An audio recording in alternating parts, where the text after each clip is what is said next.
Good morning. This morning, I want us to share. A, I want us to share on purchasing officer, the responsibilities of a purchasing officer, and I'm going to share a screen. The screen is showing the duties of the purchasing officers or the responsibilities of the purchasing officer. And then later on, we are going to talk about the purchasing procedure. Uh, so as you can see on my screen, um, I'm presenting my notes on the screen, and I'll be leading as I explain. The purchasing officer is responsible for all purchases, depending on the type of establishment. In large hotels, there has to be at least one purchasing officer. In medium-sized hotels, restaurants, and large canteens, the catering manager is or one of the assistant managers are responsible for the purchase. So in a large hotel, you are going to find that the purchasing officer is employed to do all the purchases that are required in the hotel. Then in the medium-sized hotels, restaurants and large canteens, the catering managers, all the assistant managers are the ones responsible for the purchases. Then in smaller hotels, restaurants and canteens, the chefs are the ones who are responsible for purchases of all perishable goods, and then the managers or the assistant managers, they purchase all the non-perishable goods. In hospitals and in hospitals, it is the catering officers who do the purchases, and they do it together with the group supplies. And since in the hospitals there's not much to be purchased, they assist each other. That is the group suppliers and then the of catering officers. Uh, the purchasing officers depends or spends a lot of money in purchasing food and other materials needed in the catering establishment, and thus bears a heavy responsibility for the well-being of the establishment. So the purchasing officer, you find that they are responsible for purchasing so many things that are very expensive. So they are responsible for a lot of money that is required for the purchasing of these food and beverages and any other items that are required in the catering establishment. So these people are supposed to be very honest with the money that is they're given responsibility for. Every food buyer, therefore, needs to possess certain qualities to work effectively. These are such as: one, loyalty to the establishment through devotion to duty, exercising a sense of justice, and being open-minded, hardworking, and patient. So the purchasing officer, being that they are the ones who are going to be buying the food, they need to be loyal to the establishment. They need to devote themselves to the duty that they have been given, and they are supposed to exercise a sense of justice such that they are justice or they're exercising justice to the catering establishment, and also exercising justice to the suppliers they are buying the commodities from. They are supposed to be open-minded. They are not supposed to have any ideas about the catering establishment, all about the suppliers of these items. Then they're supposed to be hardworking, and they're supposed to be patient. Then the second one, loyalty to the customers in terms of being able to recognize a good quality food that is free from adulteration and contamination.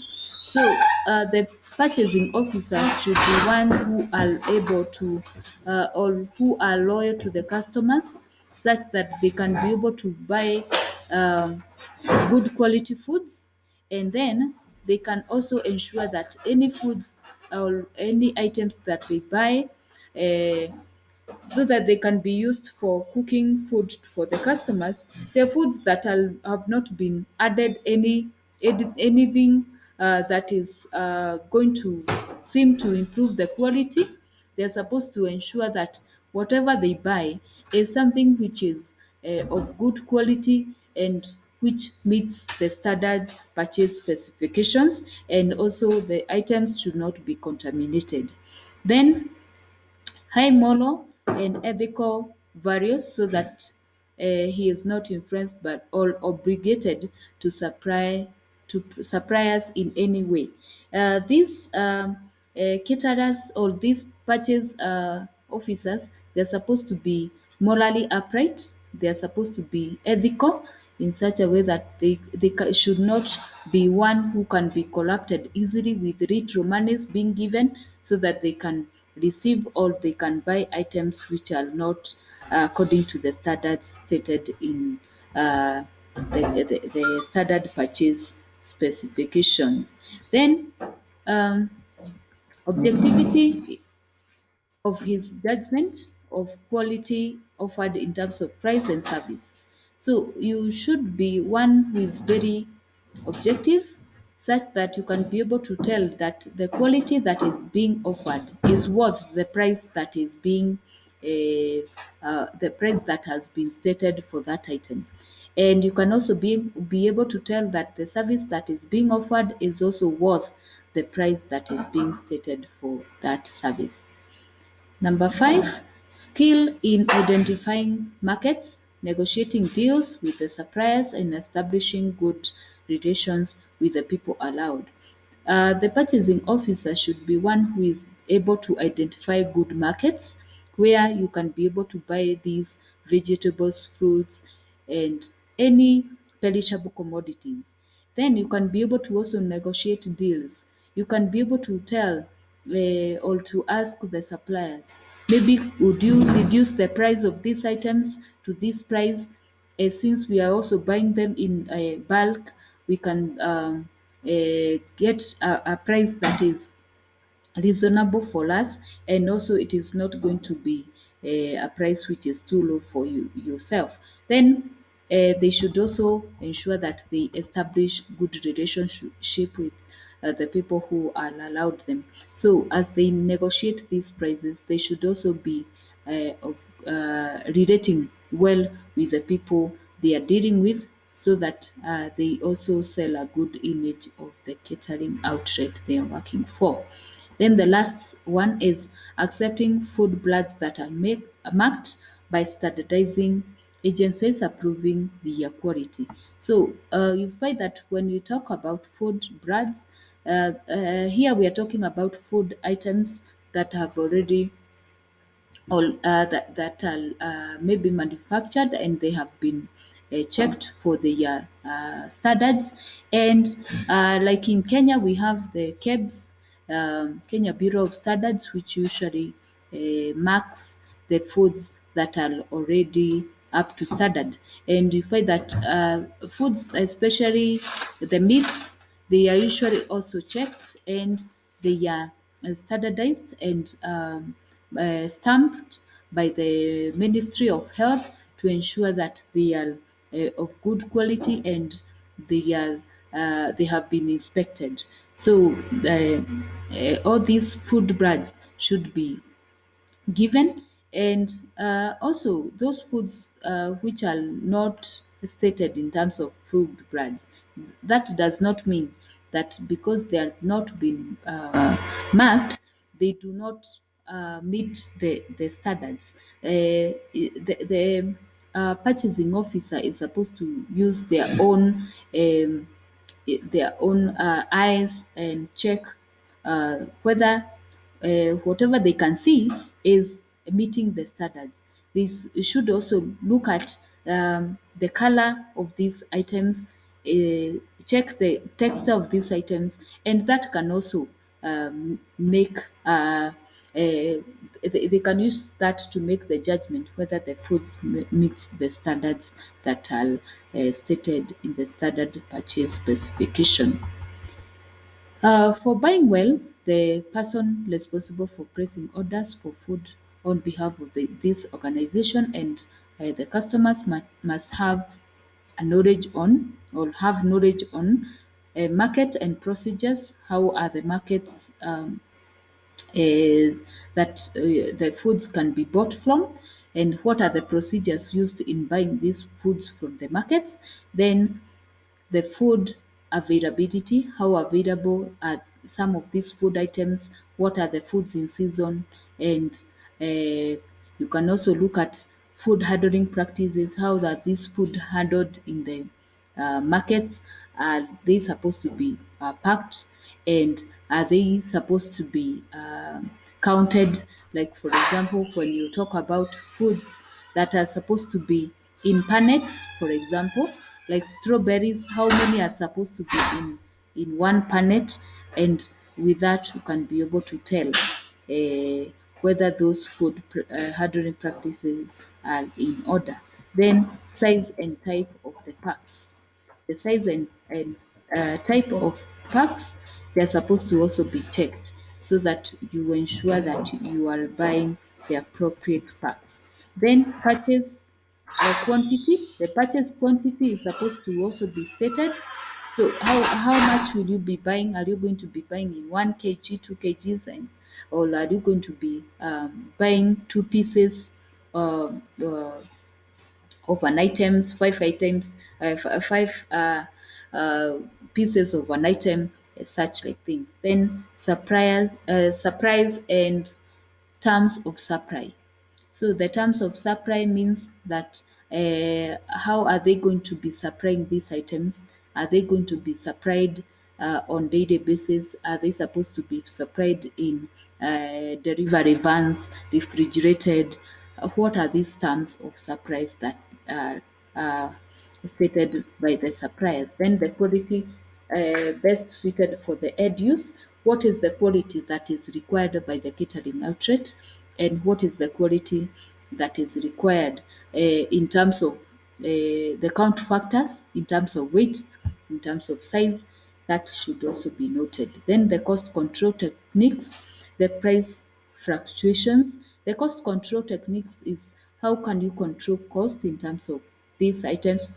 And you find that if the cost of ordering is very high, then that means that the items being ordered should be in large amounts so that you can reduce the cost of ordering. And so that should be checked between the supplier and the purchasing officer. Then the price fluctuations, that means that when sometimes you find that the prices fluctuate from time to time, and as they fluctuate, you find that you should be able to tell what is the price of fluctuation, what is the difference of fluctuation. Then the communication techniques.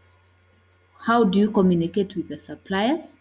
And uh, as you communicate with the suppliers, how do they also reply to you? Like, for example, as the purchasing officer, you send a purchasing or a purchase order to the supplier, and the supplier is supposed to reply that purchase order with the goods accompanied with the delivery note. So that means that the communication techniques should be stated.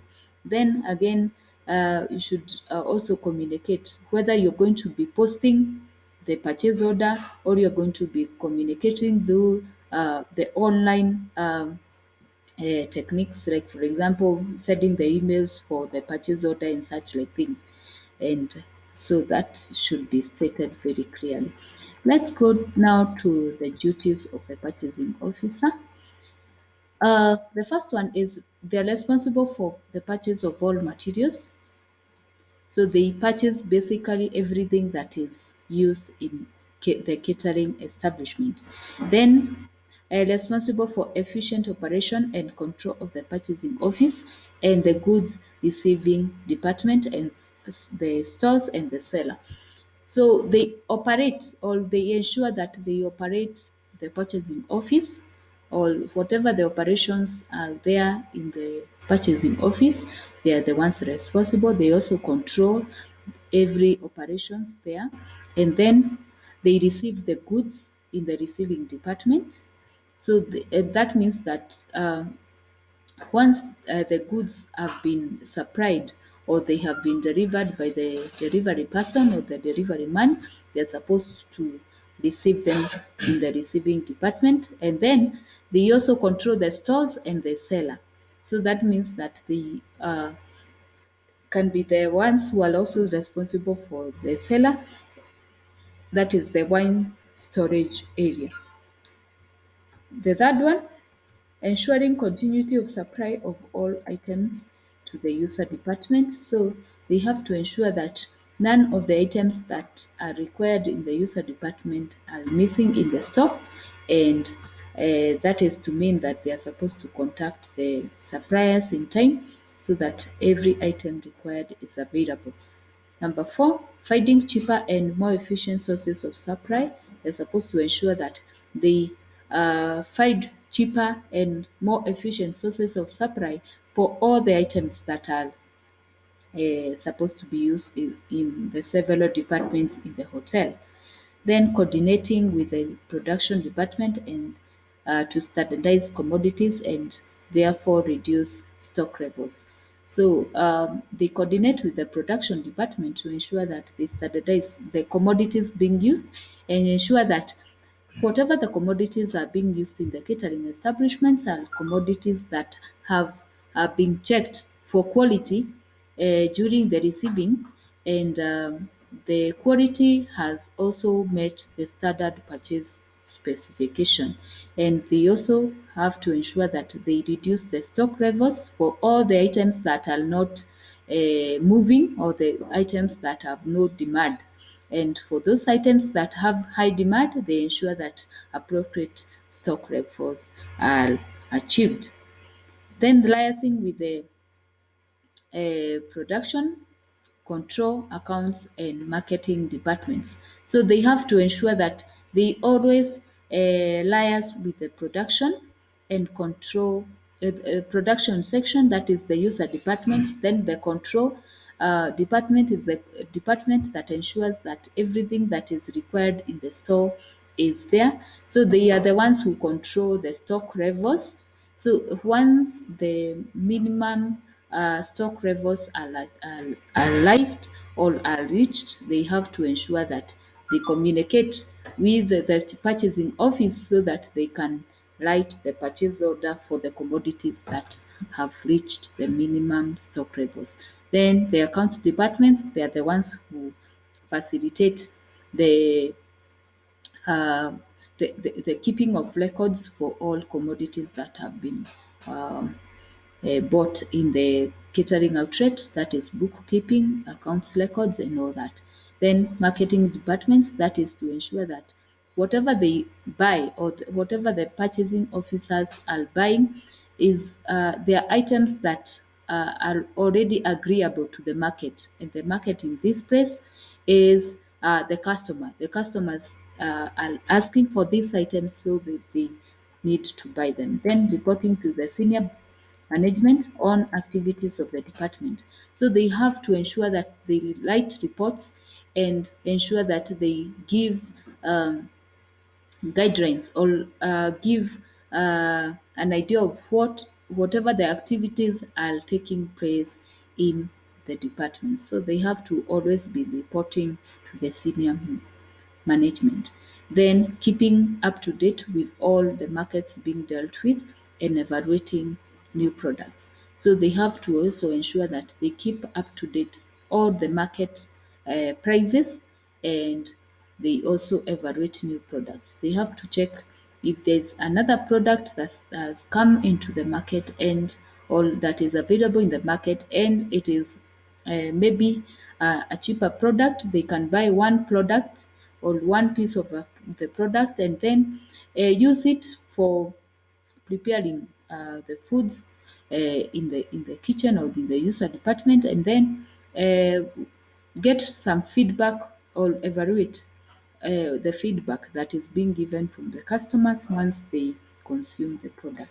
Then last but not least, research in relation uh, research in relation to the requirements of the establishment, products, markets, and price trends. So they have to also keep on doing market research in terms of the products that are available, and then the products that are being requested by the customers, they have also to research on what are the best price in the market, or what are the price trends, what is the fluctuation of the products, and how is it affecting the prices of the product.